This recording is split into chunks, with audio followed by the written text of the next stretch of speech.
In this video, I will be playing Palworld, but I can only use humans, which means I cannot capture actual pals to help me in combat, but I can use humans to help me. To make this harder, I also added even more challenges, such as no using tools, which means I have to rely on my trusty fist most of the time, and no reviving pals. If they die, they die. This challenge was way much harder than I expected, because normal humans in this game are extremely weak. They won't even use their guns to fight, and it is safe to say that I struggled a lot in this playthrough, especially near the end. But with all that in mind, can I beat Palworld using only humans? Find out more in this video. We start by creating our character. Let's name him Peaceman. Peaceman always skips leg day, but he never skips Busted Nut Day. He's a godly entity, though his barber messed him up real bad. It was just another normal day in the life of Peaceman. Unlike other humans, Peaceman is exceptionally strong. He doesn't need mere human tools to chop wood, he just punches everything. We proceed to build a workbench and crafted some pal spheres. While running around and picking up berries, Peaceman heard a glamorous noise. And across from his distance, Peaceman saw a shiny Pokemon, Pals, yeah, Pal. He immediately approached it as he wanted to catch the beautiful shiny creature, only to be scorched alive by its flamethrower ability. Wait, what? He's a fucking grass type, what the hell? Peaceman tried his best to retaliate by punching the living hell out of the creature, but to no avail as we barely deal any damage. So our best option right now is to back off and craft a wooden club to use as our weapon. Yep, this is fine. Now with our long, hard and deadly wooden stick, we should be able to deal damage, right? Nope, we in fact were not dealing enough damage. I tried catching the Gamos with my pal sphere, but my attempt was futile, as he just knocked the sphere off. Our attempt was so pathetic that Gamos dealt more damage to us than we dealt to him. Even jumping into the river won't remove the flames inflicted on his body, and because of the said flame, Peaceman died an embarrassing death. Peaceman became sad. To compensate for his mistake, Peaceman decided to make a resolve, a mission, to not ever catch any of the pals, as a punishment for failing his ancestors and as a message to prove a point. From that day forward, the journey of Peaceman begins. Traversing across the vast and boneless grass plains, and passing through beaches, we finally arrive at a small settlement. We unlock the fast travel here, as here is an important place that we will have to visit a lot. Our next stop will be the tall tower with a glowing symbol on it over there, also known as the Tower of the Rain Syndicate. We must unlock the fast travel here and travel back to the small settlement that we previously visited. And now we must beat the living shit out of the cops. That's right, we need that Grand Theft Auto wanted level status. We travel back to the Rain Syndicate tower with cops chasing after our ass. And now we must go inside the tower to be greeted by an emo woman with middle school syndrome riding a huge yellow electric bear, also known as Zoe and Griswold. Our objective here is to catch her. Yes, we can catch her. First, we need to make the cops shoot their guns at her. For some reason, they follow us even until inside the tower. After a while, we were successful in baiting the cops like a true masturbator. We did it by using Zoe and Griswold as our cover so the bullets will hit them instead. Normally, you cannot catch her, but if you follow this exploit correctly, we can throw our sphere and successfully catch her.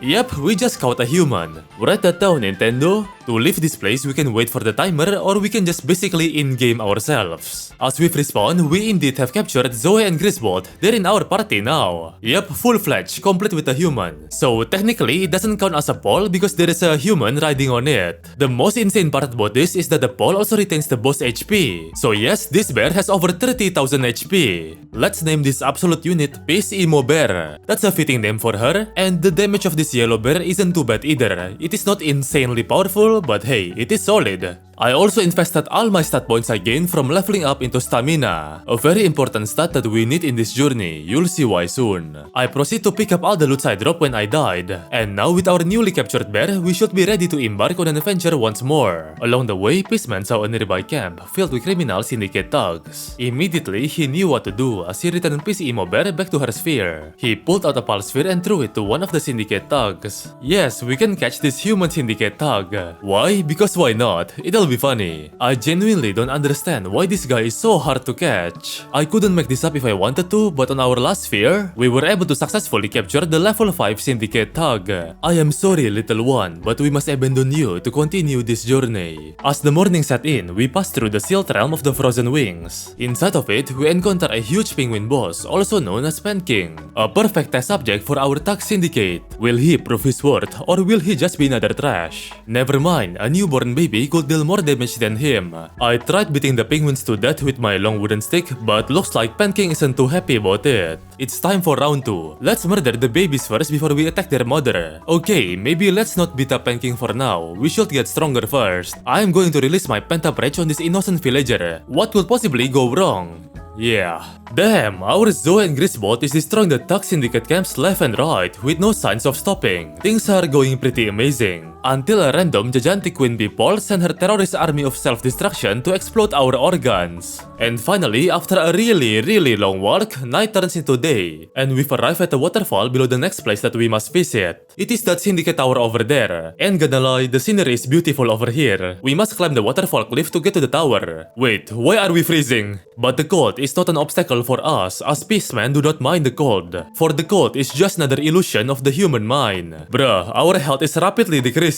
We encounter a huge rocky egg. Too bad we can't incubate it. We unlock the fast travel here and you know the drill. We go back to the small settlement, beat down the cops and enter the tower. Our eyes were granted a sight of an elegant, feminine, breathable figure. I guess the human is fine. I'm starting to think that grass-type balls aren't actually grass-type. Like, why is she able to shoot water balls? We were able to make Lily turn her aggro to attack the cops, but the cops did not stop shooting their guns at us. I wasn't paying attention much as I thought Lily's size was huge enough to cover the bullets for us. Ah, police brutality, just like in America. However, on our second try, we successfully redirected the bullets from the cops to shoot Lily's body. Looks like she is stuck on the corner now, a perfect time for us to unleash our fiery ball. Successfully capturing her. She has a special ability where she can heal us, which can come quite handy. I tried catching one of the cops, but looks like it is not gonna happen. Off they go with a leaf tornado. I ain't a fury, but she might just be an exception. Let's upgrade some of our pals first using Pal Essence. Yes, the glitch humans function just like normal pals, meaning we can upgrade them. I picked up some skill fruits from a skill fruit tree. Along the way, we encountered an overworld sweeper boss, only for his body to be destroyed by our Lily's Grass Tornado. Damn, I wish that was me. On the next day, I crafted a normal parachute. It functions like a glider, which is quite useful for exploration. And we also crafted a tropical outfit because our next destination is a very hot place. We have to go across the Mexican border to get to the next region. It took me a lot of brain juice just to figure out how to get over this wall. I don't understand why the border is very tall. Why did they build the Great Wall of China in between regions? The saddest part about this is my character bugged out and slid through the mountain, taking a huge amount of fall damage, and he is dead. A whole hour wasted. There is no way I can pick up all my loot over that location. It is way too far and dangerous. So I had to craft every of my gears all from scratch again. This time I am much more prepared.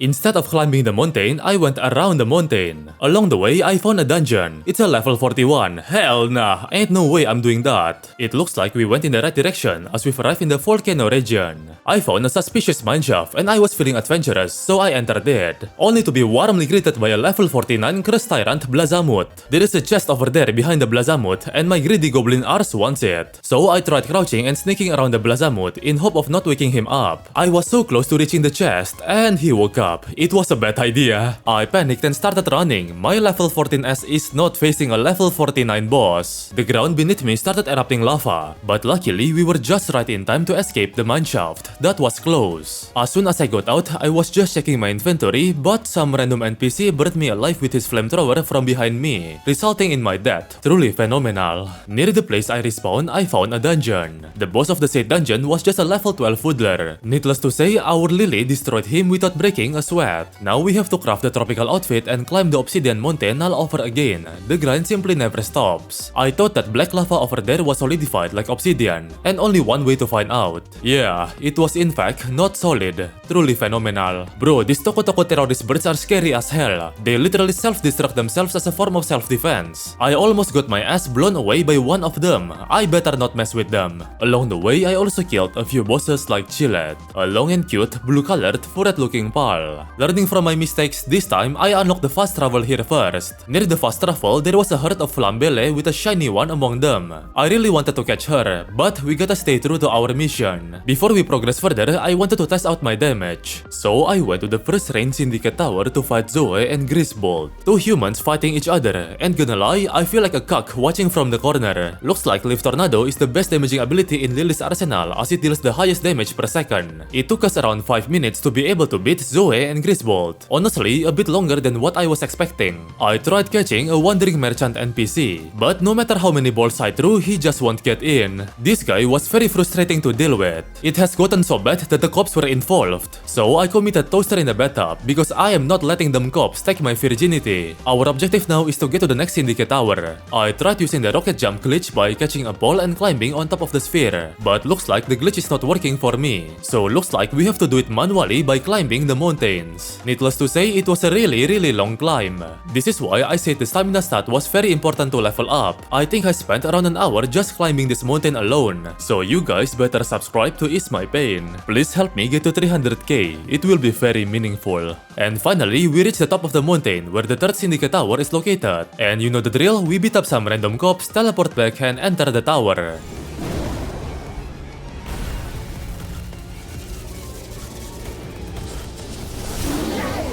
Damn, that is one badass looking intro for a boss. This boss is like an electric type Garchomp from Pokemon, and he looks really cool. Too bad we have to capture him first. Don't worry, we'll fight this guy fair and square later in this video, because right now our main objective is just to catch all the 5 available tower leaders. It looks like we're unable to capture the stronger variant of the cops, understandable. Alright, 3 tower leaders captured, 2 more leaders to go. Orsurk really loves getting his balls rubbed off. I'm going to make this area near fast travel into our temporary base. Not an actual base though, because I'll be trying my best to avoid crafting a PAL box. We need to craft a tundra outfit, because our next destination can be freezing during nighttime. You see that glowing symbol over there from afar? Yeah, that is the 4th Syndicate Tower. The tower is located in the desert region and we need to get there. It is accessible by swimming across this place over here, but people usually just use their flying PAL mount to get here. In this new region, we encounter even more dangerous and deadlier PALs like Suzaku and such. I almost got burnt to crisp by Suzaku. All the PALs here are over-leveled and will basically one-shot us. This journey almost felt like a stealth mission. I'd rather climb a cactus than to deal with most of the PALs here. During the dawn, I almost got my arse blown away by a herd of Toko terrorist birds. To distract them, I had to sacrifice my one and only Syndicate Tug. It was a nice run, though you were completely useless most of the time. Day turns into night and the closer we get to approaching the tower. I found a shiny Lavender, but an over-leveled one. My ass do not want to mess with what essentially will suck my penis dry. She eventually spotted us, but before she was able to blast us away, we unlocked the fast travel here and teleported away. Fuck yeah, virginity ultra instinct right there. And you know the drill, we beat up some cops and return back to the tower. In this 4th tower, we are against a 40-year-old man with a middle-life crisis riding a huge red flying cock. Money won't save you from your erectile dysfunction, old man. Marcus and Valeris fly and move a lot, that is why it is very hard for the cops to aim their guns at them. I got blasted by the bird's fireball over and over again. And also while getting beat up by the cops, they really took their turns over my dead body. Getting my hands on his cock was unexpectedly a bit more troublesome than I anticipated. I experienced a lot of gruesome torture and beatings from the flying KFC bird, but finally we were able to dodge his electric area of effect Unga Bunga shenanigans, and eventually we were able to throw our sphere to catch him. Marcus and Valeris is now captured. One more member left that we must capture. We can turn this guy into a flying mount, but it requires us a high level to do so. There is no time to waste, the next region awaits us. But before we get there, we must sneak around the CIA headquarters for some reason. There are plenty of guards here, and you don't want to mess around the Epstein Island security guards. The new Assassin's Creed gameplay looks insane. We successfully escaped the headquarters and the guards by going around it. As soon as we're able to go past that, we are greeted with the sight of snowy mountains and the unique one-of-a-kind flying yeti. We need to get to the tower over there on top of the mountain. The moment I saw that, I realized that this journey was gonna be hella long. Surprise, surprise, this snowy region requires even more climbing. My index finger hurts from pressing the W key. If only I had a flying mount. I am pretty sure this area is intended to be reached only with a flying mount, not by climbing. But hey, it is too late to back off now. The pain of the struggle will only make us stronger. Climbing this mountain was brutal as it was glitchy as hell. Like I said, this area was never intended to be reached by climbing manually. It took me around 3 hours to be able to reach the top of the mountain. This was a genuinely painful journey that I don't want to experience ever anymore. But hey, on the bright side, we've reached the final tower, for this update at least. And you know the drill, go back to small settlement, beat up the cops and return back to the tower. In this tower, we are faced with yet another huge cock. This time it is black and has the dark element. Their name is Victor and Shadowbeak. These guys are technically the final boss of Palworld, but only for this current version. Unlike Marcus, catching Victor and Shadowbeak was a much more easier task than what I was expecting. Especially considering this guy is the final boss. I thought they were gonna blast my ass off or something like that. We have finally caught all the human tower bosses, but our journey does not stop here. We might have already captured them, but we have yet to defeat them. Now that we own the final boss, we should be powerful enough to defeat the rest of the tower bosses, right? I tried to put that into test by heading towards the second tower boss. Surprisingly, we are not even close or powerful enough to defeat Lily and her grass-type Lilin, even with our fire-type Valeris. Knowing that we won't make it in time, I proceeded to in-game myself. My first clue on why we're weak is because of our level limiter. It limits the level of our pal to the level of our character. You know what that means? It is time to grind and level up. Capturing the final tower boss gives a lot of experience points. So my plan right now is to abuse this exploit by capturing a lot of this big black bird. I invented this strat where I can get from point A to point B easily by a method which I will call slight crouch jumping. I had to capture a lot of Shadowbeaks. It wasn't that easy. Sometimes the dumb cops won't shoot their guns at a bird, and during this grind phase was very repetitive and boring. But it is the fastest way for us to level up. So far, we've captured around 5 Shadowbeaks and we've reached level 38. Level 38 was our goal because reaching it unlocks the crafting recipe to craft Valeri's saddle. Next, we must upgrade the stats of our pals by using souls at the church statue. After that, I was forced to build a pal box at our temporary base. But don't worry, I won't be using it to revive pals. Why build a pal box, you might ask? Because some crafting stations require pal box to exist. For example, our next crafting station, the Pal Essence Condenser. This machine basically combines multiple of the same pals into one pal, in order to enhance the stats of that one pal. And now I think we should be ready to face the second tower boss, Lily and Lilin.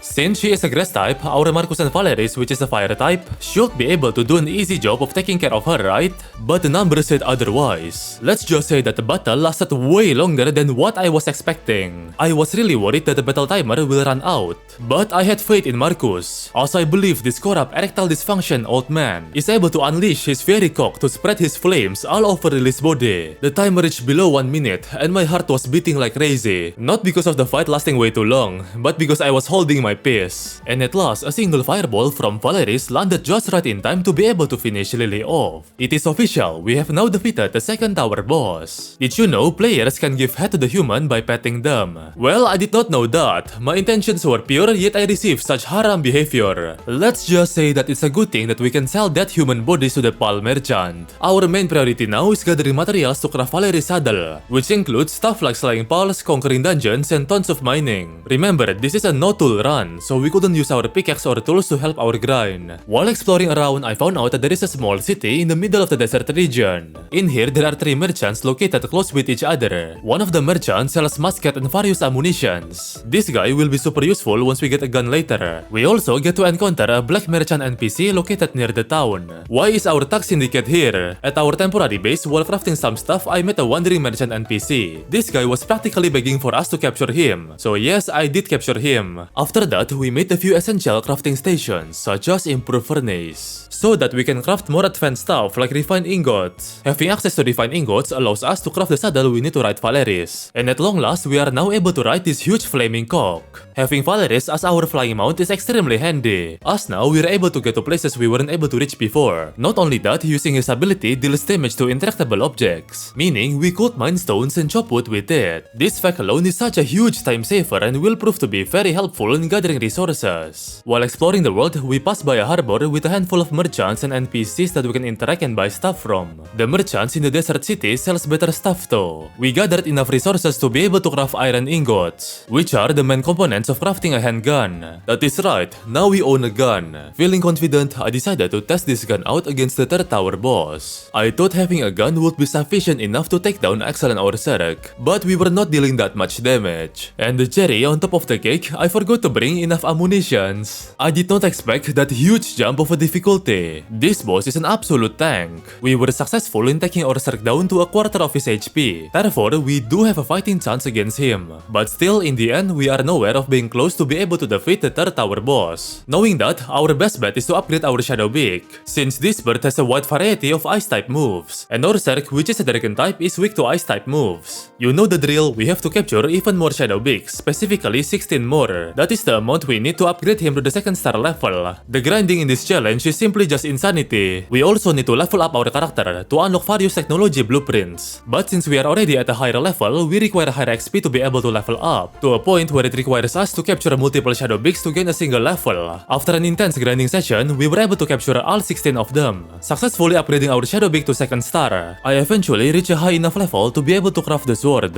It is rarely used by people, so it is often forgotten. Not only it deals nice damage, I also realized it is able to mine through stones and ores like a pickaxe. This might be a no-tool run, but I never said it was a no-weapon run. And I think sword counts as a weapon, not a tool, hopefully. I am pretty sure the devs overlooked this. Regardless, the sword provided such a huge help in this journey. It is such a time saver to be able to use the sword instead of our fist. Now we should be ready to fight excellent Orzerk once more. Upgrading our Shadow Beak was definitely the right move, as now we are dealing a moderate amount of damage to Orzerk. The damage number is nothing crazy, but at least we are making a decent progress in chipping away his health bar. And gonna lie, situation is looking a bit grim. We are almost at max level, yet we are still struggling to defeat the third tower boss. But fret not, with the power of friendship, me and Shadowbeak bonded over Fat Vampiro Team Fortress 2 mod, strengthening our power level to be able to push through all the odds and obstacles this world has put against us. And by doing so, we were successful in defeating the third tower boss. 2 more bosses left to go. We can't rest now, we need to plan our next strategy. Since the final boss is a dark type, he is weak to dragon type, so our best spell to use against him would be excellent or Zerg.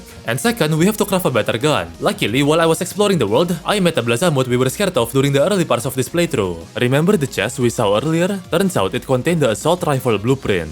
This run might just be saved. At first, I was just defeating him for the sake of defeating him. Okay, maybe a little bit for revenge too. But I was not expecting any rewards at the end, other than maybe a couple of decent materials. He was very tanky, but luckily, bosses in this game do not regenerate HP, so we were able to chip down his HP slowly but surely. You know what they say, the turtle wins the race against a rabbit. At first, I thought this challenge was gonna be fast and easy. Oh, how foolish of me. This run alone took me more than 50 hours to do. I'd love to make more challenge run videos like this, but YouTube hasn't been too friendly with the revenue of my channel. So if you've enjoyed this video so far, once again, I ask for you to subscribe, so that I could keep making more content like this. And yes, we did defeat the legendary Pal Frostallion. It took me an hour to defeat. You might be asking why, but I honestly don't know what to answer. Maybe I might just be a masochist. We had to grind a lot and craft a lot of advanced crafting stations in our temporary base. Saying these steps were tedious to do would be an understatement. But in the end, all of our blood, sweat and tears were rewarded with the one and only glorious assault rifle, Go-Go Gadget Concealed Carry. Before jumping into action, I also crafted some armor equipments, so that we don't get one-shot by the tower bosses. We also crafted a Zoe and Grisbolt saddle just for fun. Now we can ride Grisbolt together with Zoe. But the best part, by unlocking the saddle, Grisbolt now carries a minigun, which we can use to shoot enemies down, enabling us to go on a rampage and go to town with this yellow Peace Emo Bear. This is the true American Pokemon experience. Needless to say, I think we should be ready to fight Marcus and Valeris. We are dealing a solid amount of damage against his fairy cock. I wouldn't say we're destroying him, but we definitely did not struggle as much as we did during the previous bosses. By constantly hitting headshots, we can save ammunition and deal more damage against him. I did die once because I was not being careful. But finally, in the end, with the power of friendship and assault rifle, we were successful in defeating the 4th tower boss. One more boss left that we must defeat. I was feeling extra confident, so my stupid ass immediately went straight to the final boss tower with little to no preparation. Even with the assault rifle, the final boss still stood strong, and his health bar was straight up menacing and immovable. We are constantly hitting headshots, yet our damage was simply way too pathetic in chipping away his health bar. I can't believe this, even after getting the best gun possible, we were still struggling against Shadowbeak. I even lured in the cops for help, but they're not dealing any damage. Desperate measures call for desperate actions. I just knew I had to change the world settings to reduce the boss tankiness, but nobody saw that, okay? And after many deaths, blood was spilled. failed, time was wasted, energy was drained. Peaceman remembered the advice of a certain bald old man, a brave firefighter and an excellent astronaut used to say to his mother all the time, "Don't stop, we must go harder." Remembering that quote strengthened Peaceman to a degree beyond mortal capabilities, unlocking his inner Super Saiyan Ultra instinct and dodging Shadow Big's attacks flawlessly like a peacock. And finally, after a long and grueling torture of a journey, we did it, we defeated the final boss. That's about it, thank you for watching and see ya!